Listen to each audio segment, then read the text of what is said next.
काली सांप, भेड़िया और नन्हा पीला बतख। जंगल के किनारे एक नन्हा जर्द बतख अपनी झील के करीब खुशी से खेल रहा था।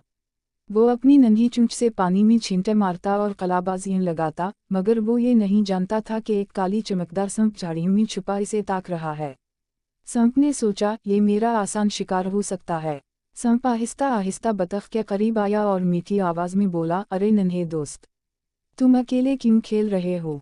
जंगल में एक खूबसूरत जगह है जहां तुम्हें बहुत मज़ेदार खाने मिलेंगे। बतख मासूम थी, मगर उसे थोड़ा सा खौफ महसूस हुआ। इतने में एक भूखा भेड़िया भी वहां पहुंचा। इसने जैसे ही नन्हे बतख को देखा, इसकी आंखें चमकने लगीं और जबान से राल टपकने लगी।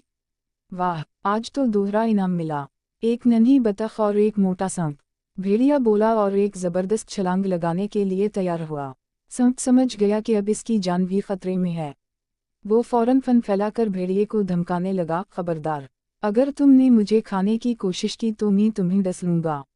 भेड़िया कुछ लम्हे रुका, फिर जोर से धाड़ा, मैं किसी सांप से नहीं डरता।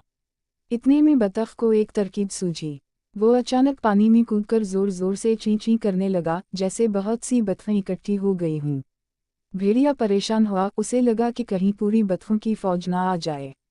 वो जल्दी से पीछे हटा और जंगल में भाग गया। सांप ने भी मौका देखकर झाड़ियों में दबकने में ही आफियत जानी। नन्हा बतख खुशी से झील में तैरने लगा और सोचा, अकल और होशियारी बड़ी ताकत होती है।